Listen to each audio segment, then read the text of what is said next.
انسانوں کی عظیم اکثریت کیسی کیسی مشکلات کے ساتھ دوچار ہوتی ہے۔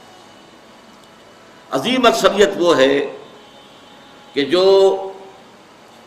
کمر توڑ دینے والی مشقت کرنے کے باوجود 2 وقت پیٹ بھر کر کھانا نہیں کھا سکتے، جن کے بچوں کو علاج کی سہولت میسر نہیں، مشقت، محنت، تکلیف، نہ صرف محنت و مشقت، محنت و مشقت کے اعتبار سے تو ہم یہ کہہ سکتے ہیں کہ انسان بھی لدو اونٹ کے مانند ہے یا کولو کے بیل کے مانند ہے، لیکن حیوان اور انسان میں اس اعتبار سے بڑا فرق ہے۔ انسان میں احساسات، رنج، غم، صدمہ، کسی جانور کا بچہ جب جوان ہو گیا اب اس کے بعد وہ جانے اس کی زندگی علیحدہ ہے، والدین کی علیحدہ ہے، والدین بھی پتہ نہیں کوئی ان کا جوڑا ہے کہ نہیں مستقل۔ لیکن یہاں کیا ہوتا ہے؟ یہاں جس اولاد کو پالا پوسا، جنہیں اپنے جگر کے ٹکڑا سمجھ کر اور اپنا پیٹ کاٹ کر جن کو پالا ہے، اگر وہی بیٹا جوان ہو کر سینہ تان کر بات کرتا ہے، یا جیسا کہ آپ سنتے ہیں باپ پر ہاتھ اٹھا لیا ہے، ماں کو مار دیا ہے، قتل کر دیا ہے، جو صدمہ اس وقت انسان کو ہوتا ہے کیا کسی حیوان کو ہوتا ہے؟ یہ صدمات، یہ رنج و غم، قرآن مجید میں ایک پوری سورہ مبارکہ ہے اسی پر، جس کا مرکزی مضمون یہی ہے، لا اقسم بہذا البلد وانت حل بہذا البلد ووالد وما ولد لقد خلقنا الانسان فی کبد۔ میں جو ابتدائی قسمیں ہیں ان کو اس وقت تشریح نہیں کروں گا، اس لیے کہ وہ ہمارا اس وقت کا موضوع نہیں ہے۔ جس پر قسمیں کھائیں اللہ نے 3، لا اقسم بہذا البلد وانت حل بہذا البلد ووالد وما ولد، 3 قسمیں کھا کر بات کیا کہی؟ ہم نے انسان کو محنت اور مشقت ہی میں پیدا کیا ہے۔ محنت اور مشقت ہر انسان کا مقدر ہے۔ عام طور پر سمجھا یہ جاتا ہے کہ غریب لوگوں کے لیے یہ معاملہ ہے، نہیں، اصل میں محنت اور مشقت کی شکلیں مختلف ہیں۔ کوئی شخص دفتر میں بیٹھا ہوا مشقت کر رہا ہے، کسی کی ذہنی مشقت زیادہ ہے، کسی کی جسمانی مشقت زیادہ ہے۔ یہ جسمانی مشقت والا جو ہے تھک ہار کر رات کو سوتا ہے تو صبح کی خبر لائے گا، وہ پوری طرح ٹانگیں پھیلا کر سوتا ہے۔ اور یہ جو ذہنی مشقت کرنے والے ہیں، لمبی لمبی کاروں میں چلنے والے اور بڑے بڑے محلوں میں رہنے والے، ایئر کنڈیشنڈ آفیسز اور بنگلوں میں رہنے والے، ان کی راتوں کی نیند حرام ہو جاتی ہے۔ ان کو جو مسائل درپیش ہوتے ہیں، انہیں جو صدمے ہوتے ہیں، انہیں جو فرسٹریشنز ہوتی ہیں، یہ نقصان ہو گیا ہے، یہ معاملہ ہو گیا ہے، فلاں نے یہ کر دیا ہے، فلاں پرابلم پیدا ہو گیا ہے، یہ ساری چیزیں جو ہیں یہ اس غریب مزدور کے لیے نہیں ہوتی۔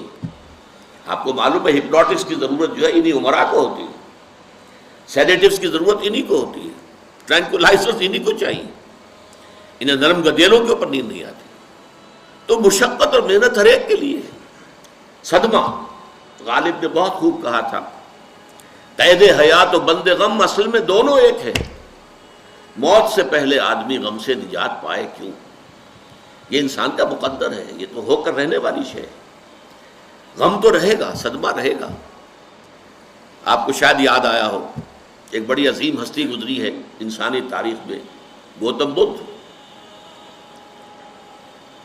کپل وستو کا شہزادہ، at the prime of his youth, 30 برس کی عمر، اس نے مشاہدہ کیا لوگوں کو، لوگ دکھوں میں ہیں، لوگوں کے لیے مصیبتیں ہیں، لوگوں کے لیے تکلیفیں ہیں۔ ایک اندھا آدمی دیکھا اس نے چلتا ہوا جو ٹھوکر کھا کے گرا اس کے نگاہوں کے سامنے۔ اس نے سوچا یہ کیا ہو رہا ہے، کیوں ہے یہ اندھا کیوں ہے؟ کسی کو اندھا پیدا کر دیا جاتا ہے، پیدائش کے اندھا۔ کسی والدین کے سامنے اس کو بچہ جو ہے دم توڑ رہا ہے، کچھ نہیں کر سکتے، ٹک ٹک دیدم دم نہ کشیدم، جا رہا ہے تمہارے ہاتھوں میں سے، نکل رہا ہے، جا رہا ہے۔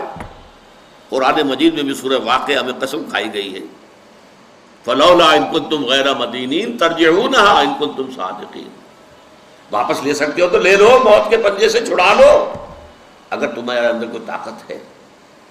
نہیں، جا رہا ہے، رو رہے ہیں۔ یہی وجہ ہے کہ پھر وہ اس فکر میں، یہ دکھ کیوں ہے انسان کا مقدر، اس کا سبب تلاش کرنے کے لیے پھر اس سے نکلنے کا راستہ کیا ہے۔ اس سے نجات کیسے ہوگی؟ نروان کیسے ملے گا؟ پھر آپ کو معلوم ہے 30 برس کی عمر میں جوانی کا دور، جوان بیوی کو رات کو سوتے ہوئے چھوڑ کر گیا ہے، شیرخوار بچہ چھوڑ کر گیا، محل چھوڑ کر جا کر خاک چھانی ہے، کہاں کہاں پھرا ہے، کن کن رشیوں منیوں کی خدمتیں کی ہیں، کہاں کہاں گیا ہے، کتنا وقت لگایا ہے، کن کن جنگلات جو ہے اس کے خاک چھانی ہے اس نے۔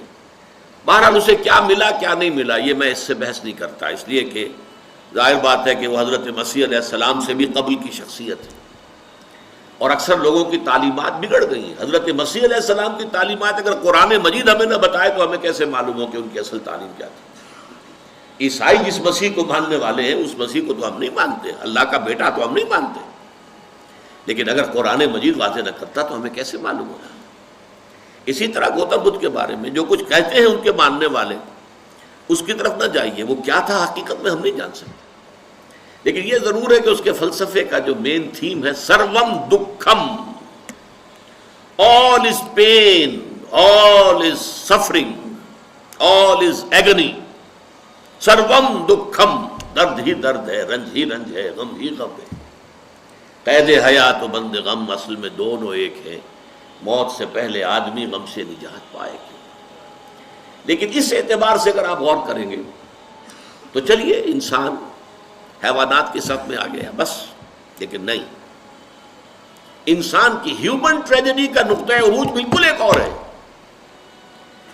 مرنے کے بعد پھر اٹھایا جائے گا، پھر جواب طلبی ہوگی، کیا کرتے رہے زندگی بھر؟ تم نے حقیقت کو پہچاننے کی کوشش کی؟ تم نے حق پر چلنے کی کوشش کی؟ یا تم نے ظلم کیے، زیادتیاں کی، ناانصافیاں کی؟ آؤ حساب دو۔ حیوان سے یہ محاسبہ نہیں ہے، نباتات اور حیوانات اس سے بری ہے، انسان ہے۔ اس پر بھی ایک سورت ہے قرآن مجید کی، سورۃ الانشقاق، یا ایھا الانسان انک کادح الی ربک کدحا فملاقیہ، اے انسان تیرا معاملہ یہ ہے تو مشقت پر مشقت جھیل کر، تکلیفیں پر تکلیفیں برداشت کر کے پھر ایک دن اپنے پروردگار کے حضور میں حاضر ہوگا جواب دہی کے لیے۔ ثم لتحسبن بما تعملون، حضور کی ایک خطبے میں جو الفاظ آتے ہیں، واللہ لتموتن کما تنامون، خدا کی قسم تم سب مرو گے جیسے کہ ہر روز شام کو سو جاتے ہو، رات کو سو جاتے ہو۔ یہ نیند بھی موت کی بہن ہے۔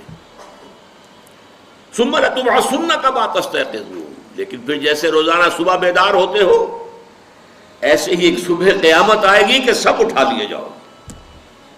ثم لتحسبن بما تعملون، پھر تمہارا محاسبہ ہوگا، that grand accountability، وہ مسئولیت عظیم، پوری زندگی کا حساب، چھوٹی سی چھوٹی باتیں۔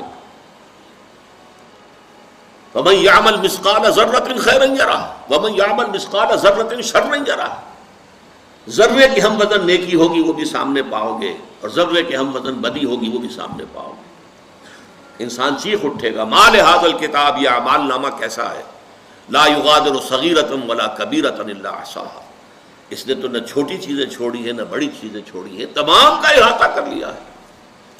وہ محاسبہ ہوگا، اور اس کے بعد جزا و سزا کے فیصلے ہوں گے، بہت مبارک ہوں گے، خوش قسمت ہوں گے وہ لوگ جو جنت کی طرف بھیج دیے جائیں۔